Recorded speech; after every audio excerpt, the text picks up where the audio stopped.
number one, there's a lot to be grateful for, and number two, like, there's a lot that I might miss out on today if I take it for granted.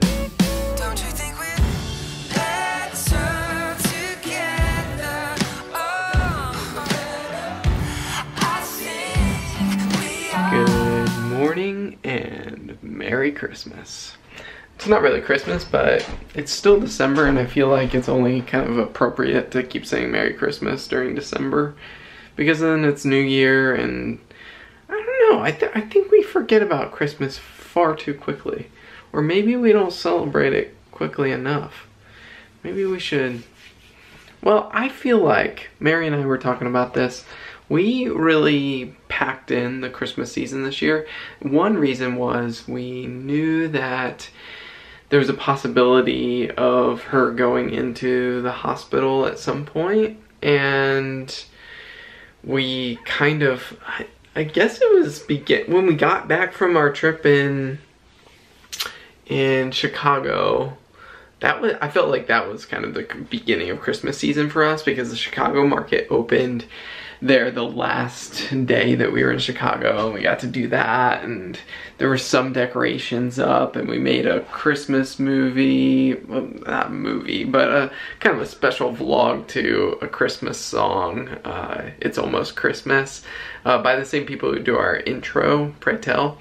And if you missed that video, I'll link it up here somewhere. And we kind of got in that Christmas mode, and when we got back from Chicago, we started decorating. We bought a Christmas tree. Well, maybe we would. I don't know. It all blends together. All I'm saying is we fit in a lot of Christmas movies this year.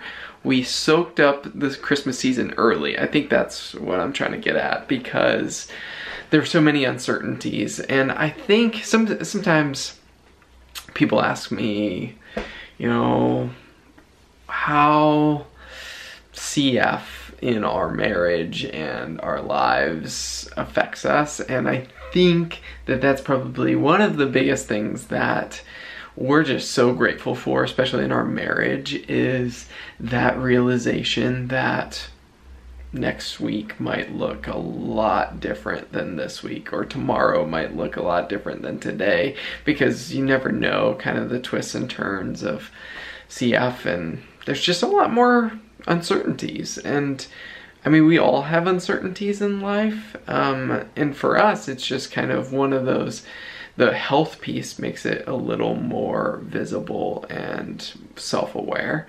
So anyways, I've learned to just soak up the moment and not worry about tomorrow. It's funny, I was working today on doing some planning for the new year and my next sermon series and all things at church and that sort of thing. And one of the messages that sometimes I like to kind of just outline what text from the Bible I'm going to be preaching, what my title is, and just kind of like a draft big idea of that sermon. And I was I'm going to be finishing up a section of Matthew's gospel where Jesus is talking about tomorrow has enough worries, like, don't worry about for tomorrow, like, and he's basically saying trust me for today. And I think, I don't know, well, sometimes we have things in our lives like health things, or I don't know, maybe a job change or life circumstances change, and it brings to mind just an awareness of, wow, number one, there's a lot to be grateful for, and number two, like, there's a lot that I might miss out on today if I take it for granted. And anyways, that's what I'm thinking about as I'm washing dishes. Mary's up in bed. Guys, it's been a little bit of a I guess draining would be the right word. We feel like we're in survival mode, and I say that easily, like, it's easy for me to say. Mary's living it out, and just, it's the side effects of these IV antibiotics she's on. We're grateful that the side effects aren't taking out there nastiness on her blood, but instead it's just that nausea and that yuck feeling most of the day. And so it's actually now evening. What time is it? It's 9:30 in the evening, and we've kind of, I think for me, I've intentionally not picked up the camera just to give Mary space to just do what her body needs, and she's up in bed sleeping. I think the last few hours she's been there, and I think it's been a hard IV journey. I feel like often she gets that kind of that big bad reaction at the beginning of IVs, and this has been just kind of the constant draining of IVs. And so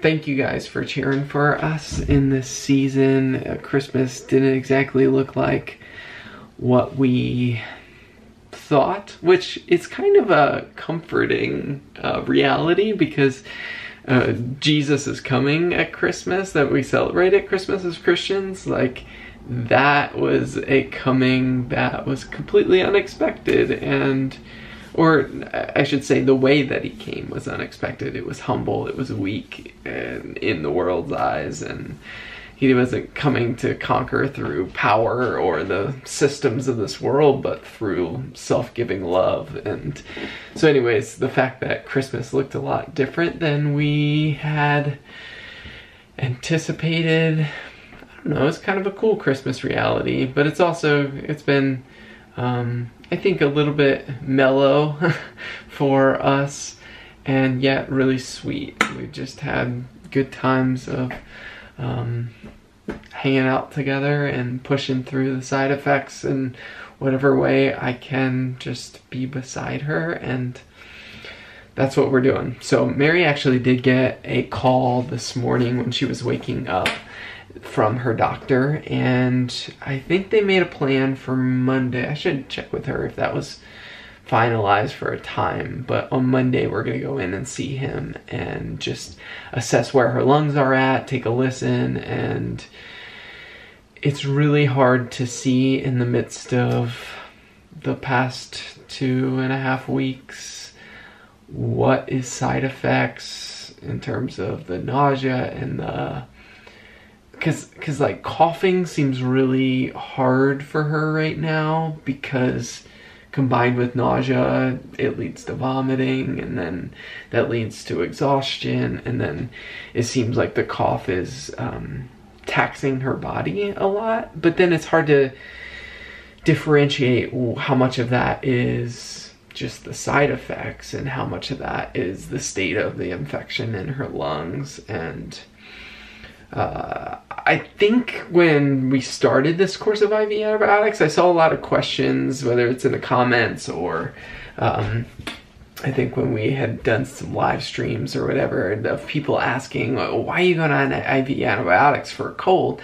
And the answer is, it wasn't for the cold, it was for the infection that her lungs always have, that the cold made worse. And so that's kind of just an answer to that question. But all that to say, Monday, I think Mary kind of mentioned this morning, maybe if we, once we talk it all through on Monday, maybe that'll be the end of IVs. But we were originally thinking she'd finish the 2 weeks of the full dose of tigecycline, and anyways, we'll talk all that through and keep on pressing on. But I think I'm just gonna have this vlog be a little chat with Peter in the kitchen with the Christmas tree in the background, and call it a simple vlog for today, and let Mary continue resting. But I've got my Bear pocket tee on, which is by far, I think, don't tell anybody I said this, but I think it's my favorite shirt that we sell on the store. I don't know why that's a secret. Well, you can tell people. I like it a lot. But thanks for tuning in, guys. Thanks for cheering us on. And you guys, are pretty cool. So as always, we will see you tomorrow. Good night. Don't you think